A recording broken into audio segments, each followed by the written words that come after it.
Pozdravljeni. Moje ime je Miha Artnak, sem solastnik in direktor Studia Ljudje. Danes bomo govorili o različnih načinih samopromocije z poudarkom na spletni strani. Na hitro še o Studiu Ljudje. Smo strateški oblikovalski studio, delamo veliko stvari, a smo najbolj znani po ustvarjanju zapomljivih zgodb, privlačnih vizualnih identitetah in zanimivih ciljno usmerjenih kampanjah. Verjamemo, da če si v odnosih zaupamo, ustvarjamo večji učinek in vpliv. Iščemo probleme in rešujemo probleme. Začnemo z jasnimi cilji, prepoznamo ovire in jih spremenimo v zanimive izzive. Začnimo s ciljem. Cilj kot samopromocija preko spletne strani. Obstaja knjiga od Jay Knapa, imenovana Sprint, ki opisuje 5-dnevni postopek za reševanje težavnih problemov, izdelavo prototipov in testiranje idej znotraj ekipe. Zelo svetujem. Ena od bolj pomembnih stvari, ki sem se jih naučil, je, da začnemo s ciljem in potem ga v bistvu v rikvrc dizajniramo, da pridemo do prve točke in v bistvu vemo točno, kaj nas čaka, da pridemo do cilja, ker smo si zgradili pot s tem, da smo šli od ozadij.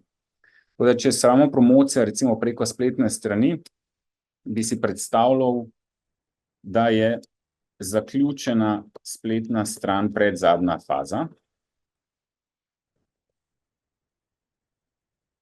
Potem bi bila najbrž predzadnja bi bila oblikovana spletna stran. Potem bi bila naložena vsebina. Potem je treba vsebino izbrati, ne? Izbrana vsebina.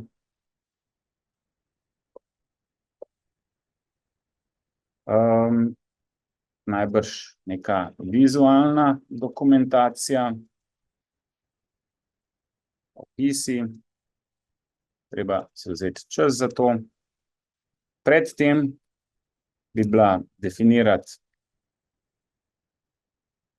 obseg spletne strani, predtem pa definirati cilj spletne strani.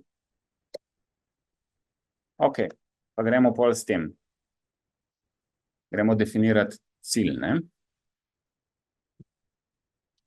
Cilj spletne strani. Zopet ena izjemna knjiga, ne glede na to, v kateremkoli poslu se znajdete, vam velikokrat lahko ta matrika pomaga. Elementi uporabniške izkušnje od Jesse James Garretta opisuje ključne metode za oblikovanje učinkovitih in uporabniku prijaznih spletnih mest ali pa aplikacij, pa se osredotoča na strategijo, obseg, strukturo, sklep in površino. To je seveda namenoma tudi vse v angleščini iz črke S, ne? Strategy, Scope, Structure, Skeleton in Surface, kjer je treba od abstraktnega proti konkretnemu. Osnovna napaka, ki se jo ponavadi oblikovalec loti, ali pa ga v bistvu naročnik potisne v to situacijo, je, da začne kar že s konkretnimi rešitvami in potem tava na področju všečnosti, kjer se naročnik vede kot Cezar, ja ali ne, ali še malo tako, ta vsebina bo naknadno, zaenkrat naj bo nekaj lepega, nekaj zanimivega in da se temu lahko izognemo, je treba prevzeti pobudo in voditi proces od vsega začetka. Tako da mi pa ugotovimo, recimo, cilj spletne strani, moramo tudi na drugi strani vedeti, kaj so uporabniške potrebe. Da povemo, kaj so uporabniške potrebe, moramo povedati, kdo so naši uporabniki. Še pred tem pa mogoče, glede na to, da smo mi ponudniki, ugotovimo, kaj hočemo mi pravzaprav povedati svetu. In če delamo samo promocijo, pa rešujemo za oblikovalce, oblikovalke in oblikovalce, moramo ugotoviti samo pozicioniranje. Jaz sem nekaj let razmišljal o nekem sistemu, kako se, znotraj katerega se mi gibljemo, in naletel na to, da kot oblikovalec smo velikokrat samo v odnosu do naročnika ali pa brez naročnika, in pa ali se izražamo kot avtorji ali pa rešujemo problem. To je ta neka funkcija proti izraznosti. Mislim, da je to najbolj pogost tudi boj znotraj oblikovalcev, ampak v osnovi ni prave strani, je samo vaša stran. Če se odločite, recimo, da hočete avtorstvo prodajati naročniku, ste najbrž v nekem razmerju, kot je ilustrator za, ne vem, New York Times ali pa neke časopise. Imate izrazit stil, pa bi radi točno ta stil ljudem, tako fotografijo, tako oblikovanje in podobno. In to je recimo ena vrsta pozicioniranja. Če se najdete v tem, si zabeležite, da ste najbolj udobno v tem, in temu boste tudi potem prilagodili spletno stran, kjer boste dali izjemen poudarek na vaše avtorske izdelke in tudi želeli, da vas najamejo samo zaradi tega, da ste izrazito drugačni od ostalih in da bo to koristilo tudi naročniku, oziroma naročnik bo prepoznal in si zaželel vaše drugačnosti. Če se pozicionirate na drugo stran, da rešujete naročniku problem, ste očitno sistematični, analitični in želite ciljno usmerjeno pripeljati projekt do konca, ne glede na izzive. Torej, avtorstvo v tem primeru v vaši predstavi ne igra ključne vloge, ampak je pred vami cilj. Rešujete problem.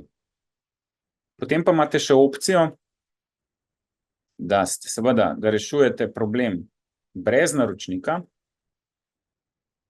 torej rešujete problem ali za trg, ali pa samo za javno dobro. Recimo, to bi bil lahko fond, to bi lahko bila nek open source, ali je to dokument, to neka raziskava, to neka aplikacija, ki je zastonj, lahko je tudi produkt zares, pa je naročnik, v tem primeru ste sami sebi. Če se pa predstavimo še v zadnji kvadrant, pa bi radi bili avtorji brez naročnika, tle se mi zdi pa, da ste bolj v polju nekega umetnika, umetnice, ustvarjalke, ki se ne ozira na naročila, ampak sledi nekemu izrazu in v bistvu tudi ima na voljo trg, kjer pač ta izraz potem prodaja, ali pa zgolj raziskovanje neke intime, nekih prepričanj, ki pač niso vezani na nikogar drugega kot le nase. V našem primeru smo ugotovili, da je naše pozicioniranje, da vključuje seveda avtorstvo, sicer avtorstvo vedno obstaja v kakršnemkoli oblikovanju, ampak nismo pa absolutni reševalci problema, ki dajemo na stranski tir slog, ampak se mu tudi posvetimo. Tako da imamo med slogom in reševanjem problema z naročniki, to je Design Studio ljudje. Tako da mi smo se dali sem. In ko se pozicionirate, pridemo do zadnje knjige, Value Proposition Canvas od Švicarja Aleksandra Osterwalderja, ponuja orodje za vizualizacijo, oblikovanje in testiranje dodanih vrednosti vaših izdelkov ali storitev, ki natančno ustrezajo potrebam strank. Na tej strani si lahko pogledamo že recimo, kako tale orodje za vizualizacijo izgleda. V bistvu je to eno od pomembnejših orodij, ki sem jih spoznal v oblikovalski karieri. Če mi prepoznamo dejanske bolečine naših potencialnih kupcev, uporabnikov, gledalcev, potem vemo, kaj lahko ponudimo na drugi strani. Torej, na levi strani imamo naš produkt, bomo rečemo dizajn storitve in gremo rešiti, kaj si želi nek uporabnik oziroma nek potencialni naročnik. Želi si drugačnost. Želi si izgled profesionalca. Želi si boljšo prodajo. Kaj pravzaprav sploh upravlja? Njihova služba je, da morajo izstopati, biti vidni, pa valjda več keša. To je njihov job. Kaj jih boli? Obupna spletna prezenca. Nevidnost. Nekonsistenca. Vsakič drugače.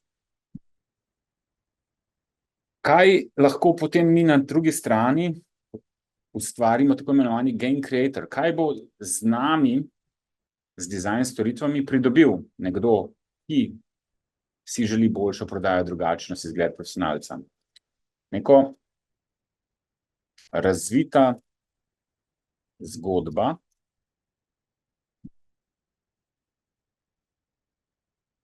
konsistentna vizualna podoba. Kaj pa recimo,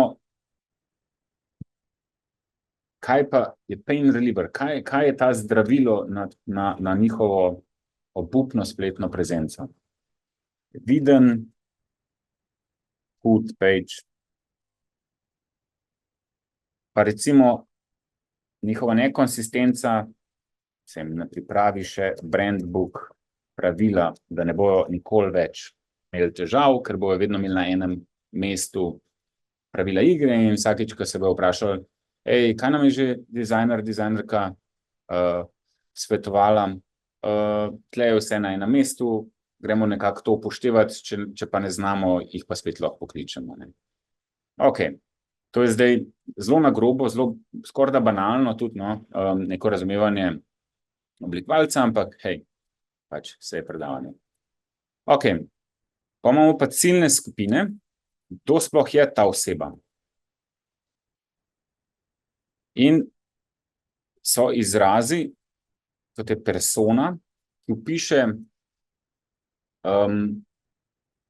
ne samo, da je ta oseba pač nek podjetnik ali pa podjetnica, ampak izraz persona je ravno zaradi tega, da se lažje predstavljamo konkretne ljudi. Bolj, ko si konkretne ljudi predstavljamo, bližje smo njihovim problemom, prepričanjem in tudi v nekem našem razmerju, neki prodaji, izmenjavi in podobno.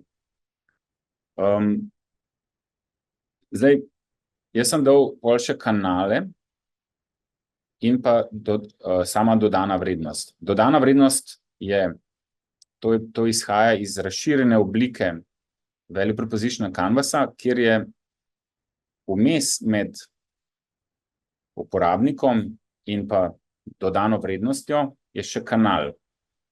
Tega nismo omenili, zdaj, ker je to value proposition canvas, ampak sam kanal je izredno pomembna stvar.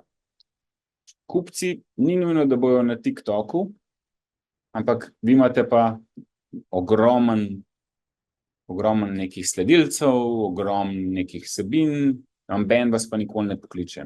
Mogoče ste na napačnem kanalu.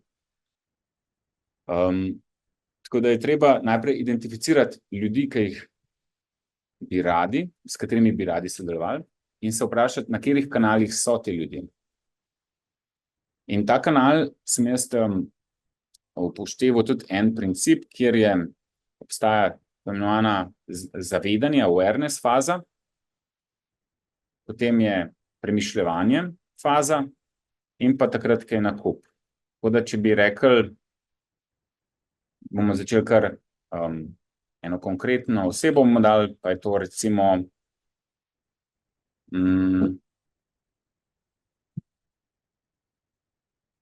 Jana, 32, solastnica startupa.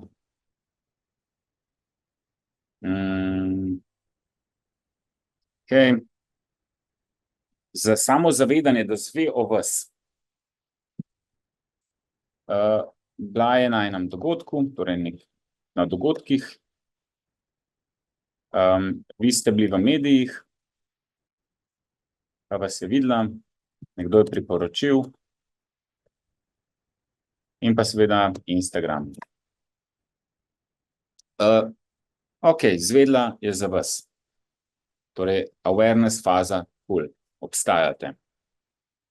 Potem ste malih prepričali za osebno ali pač priporočilom in je Jana doma premišljevala, ali potrebuje to, oziroma ali bi se spustila v sodelovanje z vami. V premišljevanju bi šla pa na vašo spletno stran. Ena ključnih ugotovitev je recimo za samo spletno stran, da ljudje drugače konzumiramo danes. Veliko smo na socialnih omrežjih pa priporočilih, spletno stran pa pol pogledamo, ko sam še preverjamo te ljudi. Tako da ni oglaševanje spletne strani nujno prva stvar, ki vam bo naredila prodajo. Vsaj tako se ni nam izkazalo. Ampak ljudje, ki imajo pa produkt, pa morajo nujno oglaševati, sicer zopet v fazi zavedanja na drugih kanalih, potem pa vleči na spletno stran v premišljevanje fazi. In pol tudi nakup, zdaj, če imate produkt, se lahko zgodi na spletni strani, če imate storitev, tako kot imamo mi, se zgodi pa v živo. Oziroma preko e-maila, če so tujci. Tako da kanali so različni, morate tudi vedeti, v kateri fazi pa čemu služijo. In kaj je pravzaprav vaša dodana vrednost? Za Jano, ne za kogarkoli, za Jano, ki je solastnica startupa. Prva je cenejši od agencije. To mogoče je butasto, ampak Jani to ful pomeni. Zato tudi išče vas, ker želi posvečeno delo, ne just another job, tole me bojo hitro odfukali. Ful bi bilo dobro, če štekate v panogi, tako da ste dobro seznanjeni s panogo. Torej, veste, kaj delate, ne? Ne veste svoj job, ampak tudi veste njen startup. Ste malo naredili raziskave. Kaj bi bila vaša dodana vrednost? Lahko je večja zavzetost, torej smo že rekli, da je posvečeno delo in posluh, pa dajmo kvaliteten portfolio. Hudi so, v redu, to mi je že boljše. Potem pa vprašajo prijatelje, a so v redu ti ljudje. To je eno od pogostejših vprašanj, ne ga podcenjevati. Ja, prijetno sodelovanje je. dodana vrednost je, ne bomo se kregali. In pa še, a so to oni umetniki, ki jih pač pokličeš, pa se ne javijo? Ne, so tudi sistematični. Sistematični in kreativni. Kar kreativa zagotovo iščejo kreativo, ampak nočejo riskirati, da pač ne pridete na sestanek, da zamujate z oddajo, da ste nezanesljivi. Sicer izjemen kreativc, ampak nekaj poseben je, težko je delati z njim. Ali ne. Ok, to je recimo, če se odločite nagovarjati business to business. Vi ste biznis. Hvala.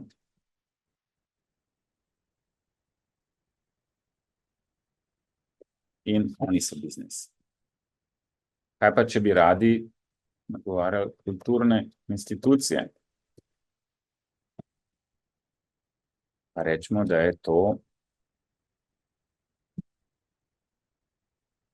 40.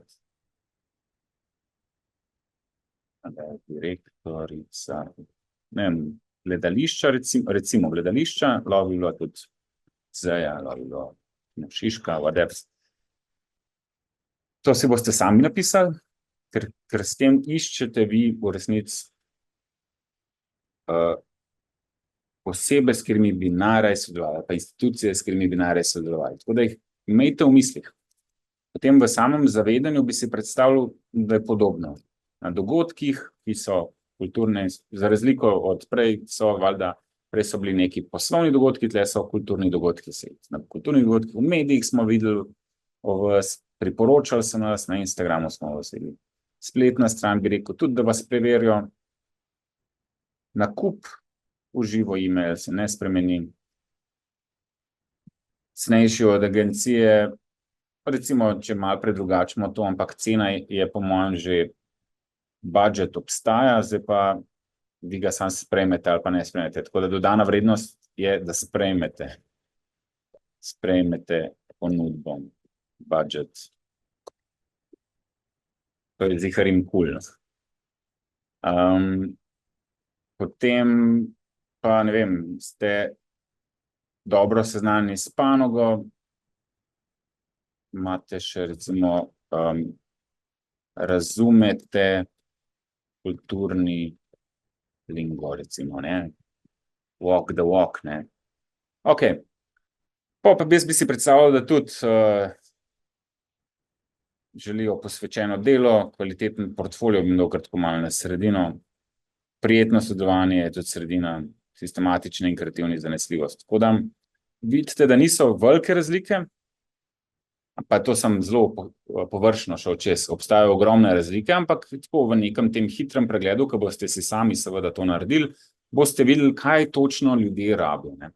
In zdaj recimo, da smo definirali dve personi, Jano in Tadejo.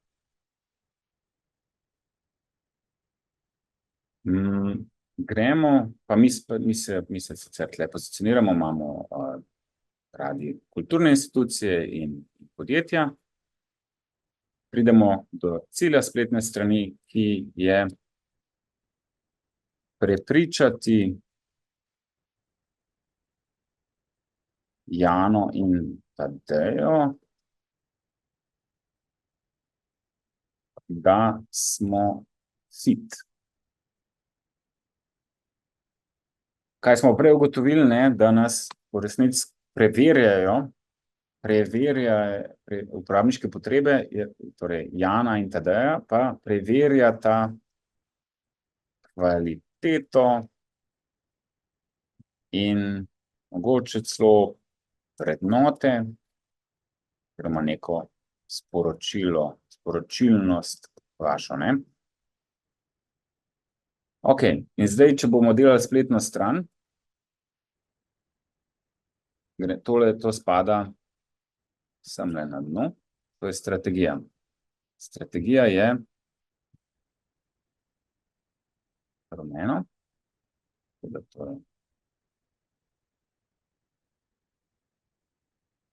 pol moramo iti na obseg. Obseg je recimo, da izgleda ta barva, obseg, koliko si bomo zamorili live. Najbrž moramo vsaj 2 projekta, en za Tadejo, en drugi pa za Jano. Torej, 2 projekta, ki en odgovarja, sem že delala projekte, ki so za kulturne institucije in pa seveda znam tudi, se ni tako, da prvič delam to, imam že izkušnje, tudi za nek biznis. Ok. Pa predstavljam si, da ljudje, niti se ne predstavljam. Dejansko je statistika, da pač najbolj klikana stvar na webpagih je pol še About Us. Tako da About Us ljudje preberemo, zato ker hočemo vedeti, s kom sodelujemo. To ne podcenjevati. Tako da imamo zdaj vsaj 2 projekta, jaz predlagam seveda več, in pa About Us. About Us so najbrž neka fotografija, neki dosežki, neka kratka zgodba, jasna zgodba, ne nakladaška zgodba. Če veliko nakladate, potem tudi vidimo kot obiskovalci spletne strani, da je to, da ste taka oseba lahko. Tako da jedrnatost pa jasnost definitivno v ospredje, potem pa dosežki in pa predavanja ali pa razne dodatne točke za pridobivanje zaupanja v vas, ne. Ok, struktura. Če je obseg 2 projekta pa About Us, ne, pol gremo v strukturo, ki je pa pravzaprav, gremo pa že v povezovanje teh stvari in pol se pa takole prime, oziroma gremo kar skopirati, ko smo definirali obseg, te 2 stvari sta, da bi bila najbolj taka barva, ta recimo, pa ni čisto, ne. Ajde. Tako, 2 projekta bomo poimenovali v Work in pa About Us. Pridemo na spletno stran, kjer imamo 2 kategorije, Work pa About Us. Tule imamo vsaj 2 projekta, kjer moramo pridobiti vsebino. Vsebina smo rekli, fotke, foto, plus opis. In pa isto velja za About Us, foto in opis, ne. In to je zaenkrat naša spletna stran. Work lahko razdelimo, če hočemo komplicirati. Če imamo pravzaprav ne, če hočemo komplicirati, če imamo kompleksnejše projekte, pa jih imamo več, pa imamo lahko tudi kategorije, smo recimo v našem primeru razdelili na identiteta,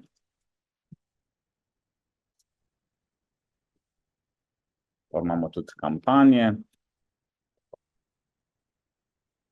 in pa mi smo poimenovali change, impact, change ali impact. In to pomeni, da smo work spremenili v 3 stvari in tole je pol naš meni s filtri in spodaj so, to zdaj kar delam je, zdaj počasi spreminjam to v skeleton, skeleton se spremeni v tole, potem naredimo neke slike, teksti, opis, slike. In ko jih začnemo, to zdaj smo že v fazi skeletona in ta surface faza se pa začne šele zdaj, kjer imamo vse odgovore in začnemo lepšati, dokler nam ni seveda super in da dela tudi na mobilnih napravah. In potem v bistvu tako smo prišli iz strategije do obsega strukture, skeleta in na zadnje nas čaka oblikovanje.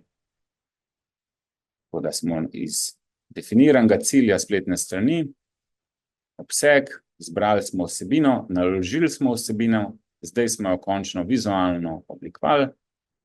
Ko smo zadovoljni, smo zaključili in potem se samo promoviramo, tako da jo objavimo na socialnih omrežjih ali pa stiskamo vizitke. Upam, da vam je to kaj koristilo. Če se bi radi še kaj dodatno pogovarjali, sem valjda na voljo. Lahko mi pošljete tudi mail na miha@ljudje.si. To je to. Lepo se imejte. Ajde, čau!